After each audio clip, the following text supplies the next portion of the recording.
Today we're out doing some exploring out in the general area of Skull Valley, that kind of thing.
Been having some random thoughts in the last several miles.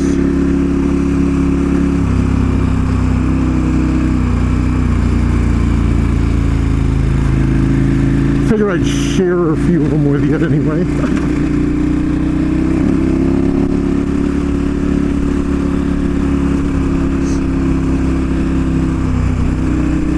If you have moved away from the village, hamlet, city, township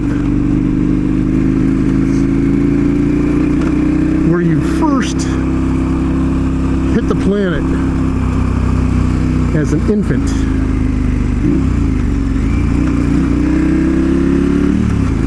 and maybe you moved right directly after that, but if you had some time to spend in your youth in one particular place, there was probably food items related directly to that place. That were probably the only place on earth you could get that one particular flavored delicacy. There may be similar ones in other towns, but and I was having thoughts of, not that I'm hungry, I was having thoughts of where, general area where I grew up. There's a few of them. There's a place called T.O.'s Hot Dogs. And if you were to open up a takeout box of these things, you would say, what in the heck is that? So basically,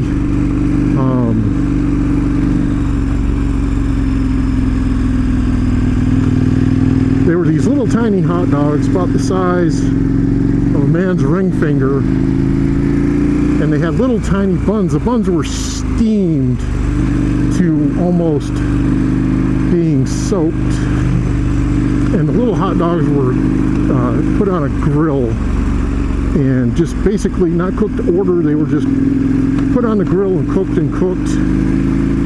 And the little hot dogs were made in a local sausagery, for lack of a better term. And they had a particular spice to them, a particular flavor, and natural casing, that kind of thing. But they were just cooked on the grill for extended periods of time and put on a hot dog, this steamed hot dog bun, and then a special sauce, which most people would think is a chili sauce, but that's not necessarily true. But first, the way they assembled it was the hot dog mustard, this TO sauce, and then these tiny,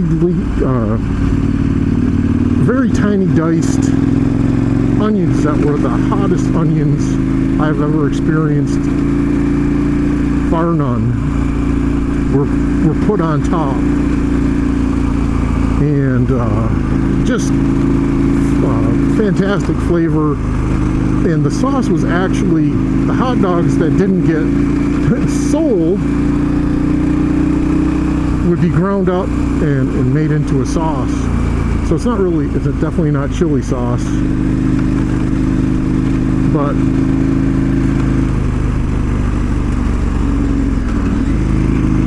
the package, the piece de resistance, was awesome. If you ate more than 4 or 5 of them, wild horses. This is an unexpected surprise.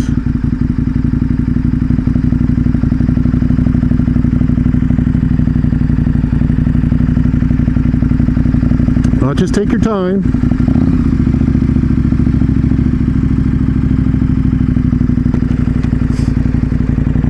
Hi, fellas.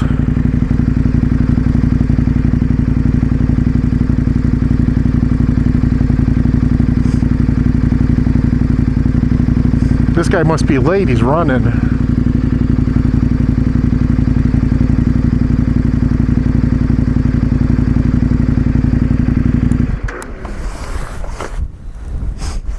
Go ahead.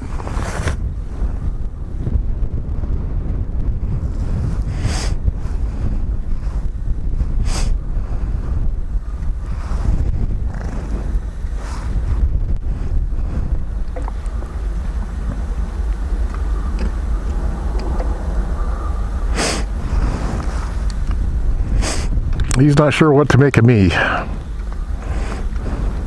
You all right?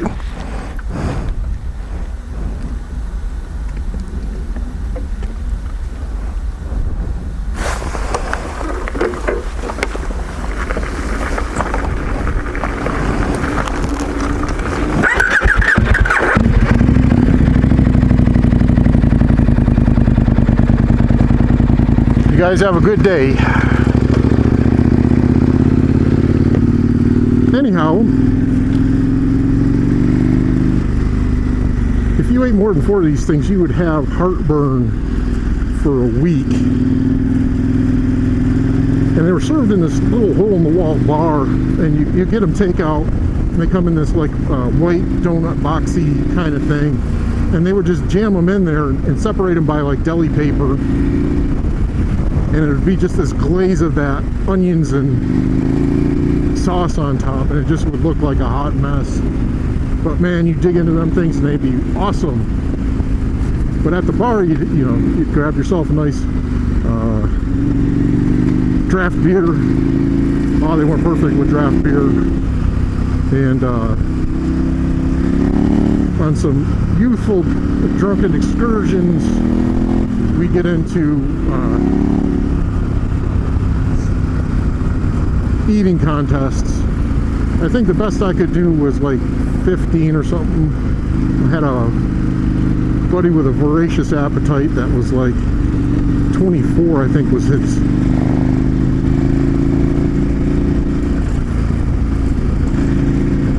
max. Let's see.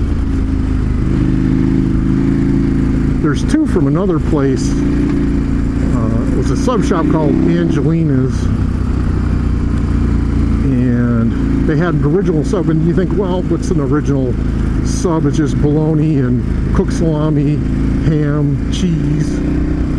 But however they made them, and it has a lot to do with the roll too. It was a bakery fresh roll, local bakery, had that crispy outer crust on it, and they had their own vinegar, oil, spices, seasoning that they put on it. Plus they would put mayo on it also. And dang, those things were good. I mean, they were cheap too. I mean, it was like they'd have them on sale for like football Sunday or something like that, and they'd be like $1.50 or something like that, or 2 for $4 or some foolish thing like that. But they were darn good. And they also had what we call heart attack Happy Meal at work, and it was a triple cheeseburger, and the worst probably meat that you could ever purchase, but man, it was good. 3 cheeseburgers, cheese, hot onions, and mayo, and you could actually feel the aorta in your chest hardening up.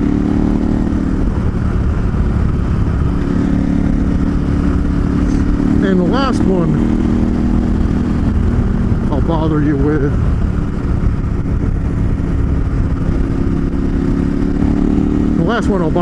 is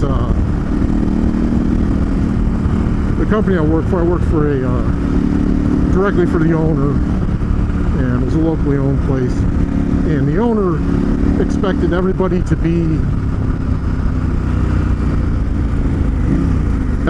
back in the office,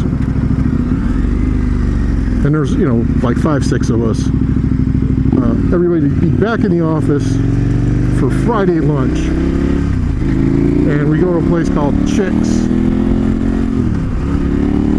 and really it was just a hole-in-the-wall bar, but they had the best fish and chips I've ever eaten. And it was like, I think it was like $7 or something like that, and you get these 2 giant fish fillets and a stack of fries as big as my dash here.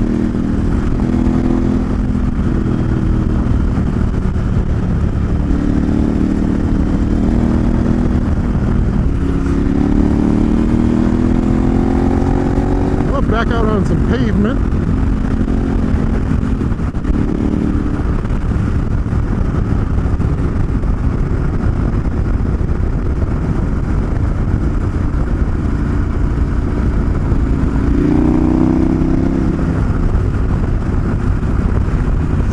Mountains on this ride are just awesome.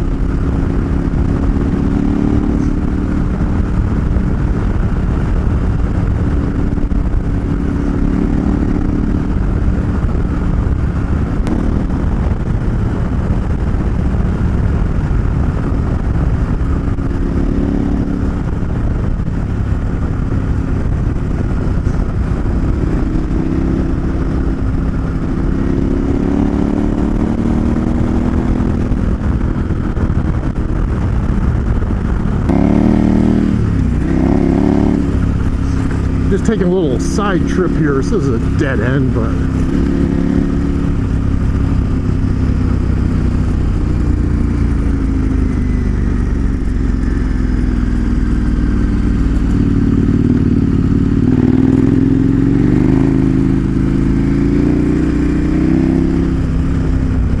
I like the scenery.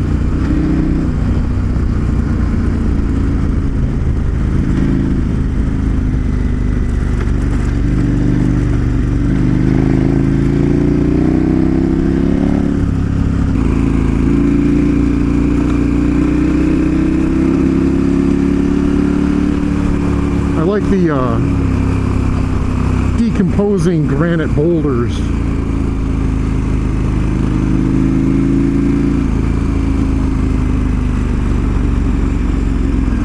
Coming up on the ranch here. I'm assuming that's the dead end. Yep. I want to run right up to the ranch.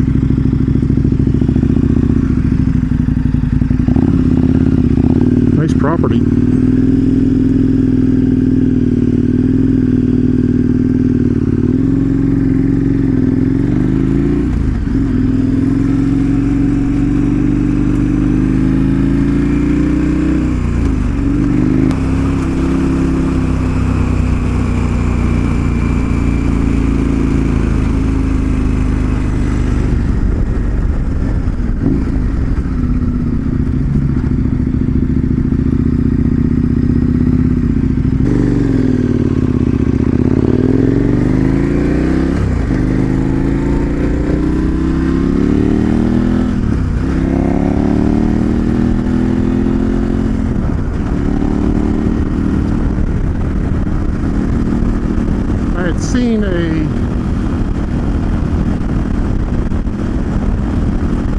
road on Google Earth a ways back, and did not exist when I got there.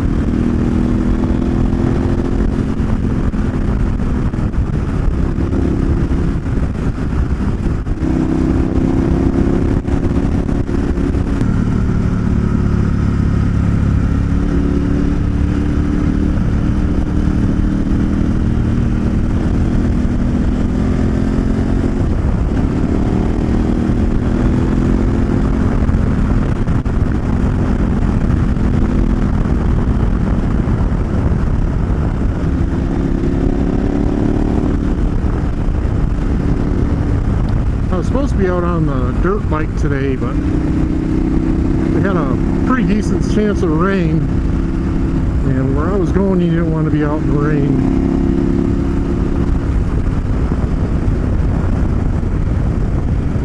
It looks like it's holding off.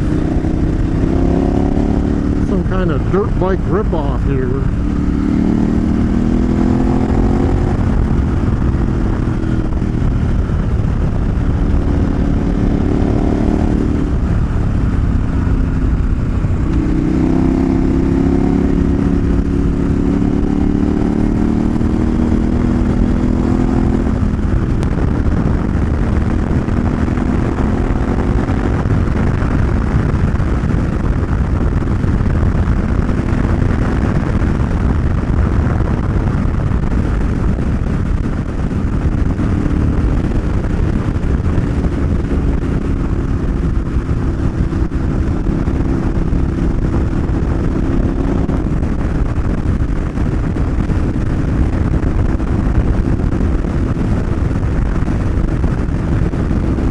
Pretty cool. It's like a big gate.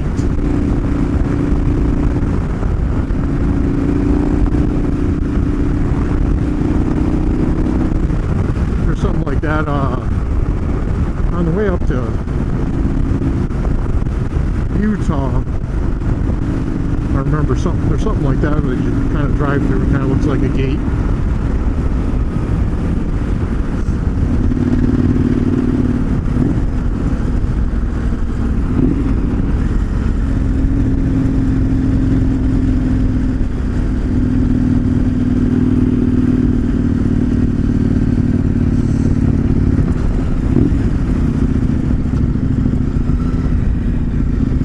Head off towards Skull Valley.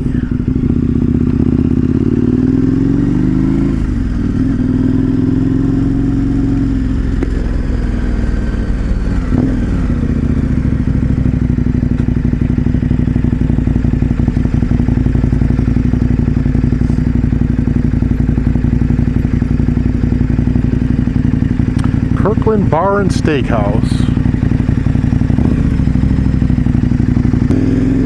About lunchtime.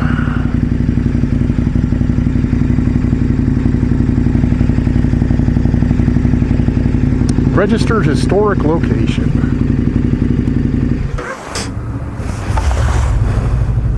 So the gist of this place was built, established anyway, in the late 1800s, burned down and rebuilt 1900 or so, burned down in 1922 and rebuilt.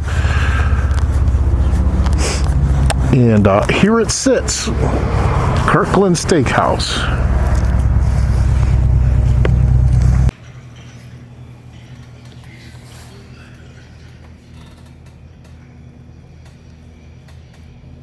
Just got me a Oak Creek draft. Waiting on a chili burrito.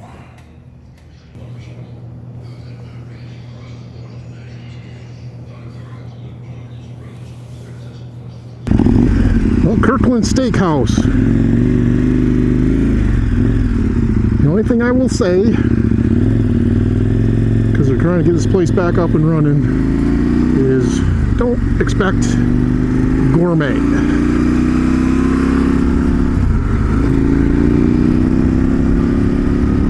But the beer was cool.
pulled into the little hamlet of Skull Valley.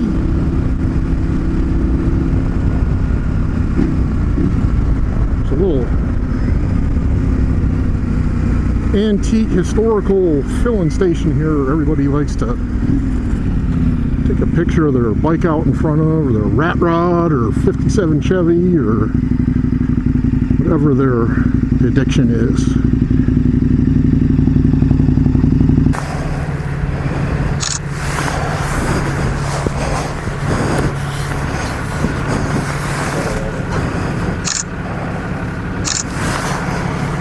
Picture of you next to that motorcycle? Oh no, that's okay. I appreciate it though. Yeah, here we are at the Skull Valley Mall. Is it open? No. No.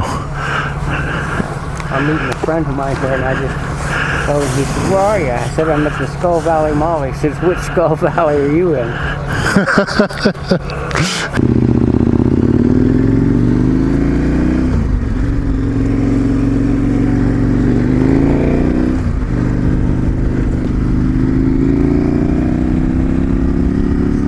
Take a little spin up the road here. I don't want to go all the way to Prescott.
So do you have a star that you like in particular, like a movie star, TV star, that kind of thing? Can't say that I have anything. I'm not a star person. I could really care less. I haven't met anybody from Hollywood or got their autograph. But for entertainment value, you know, I like particular people's products. You know, I'm a big Clint Eastwood fan of certain types of his movies. Some of them are kind of odd, but not my kind of thing, I guess you would say.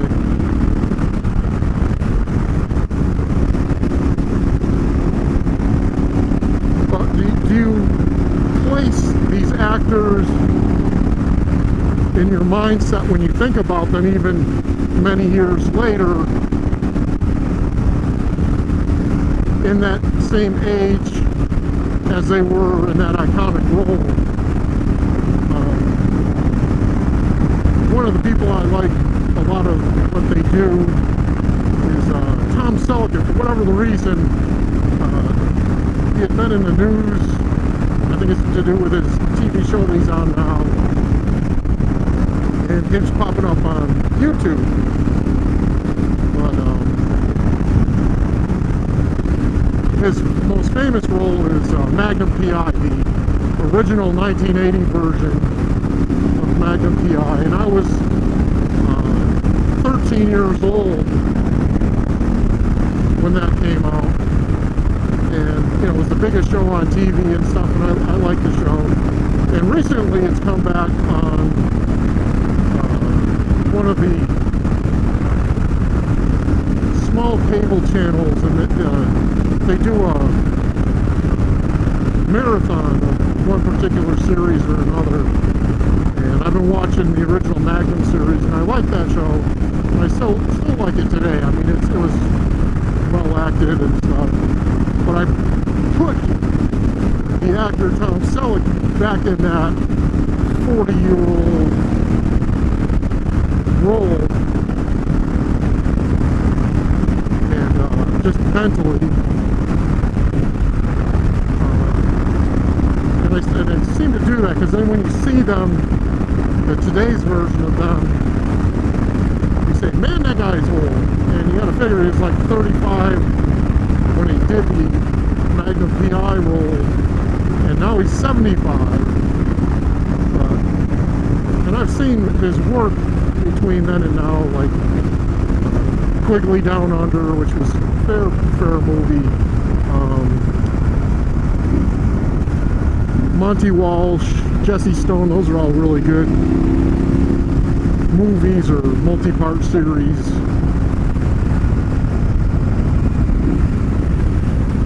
He's done a couple of Louis L'Amour books and brought them to movies, but on the small movie screen.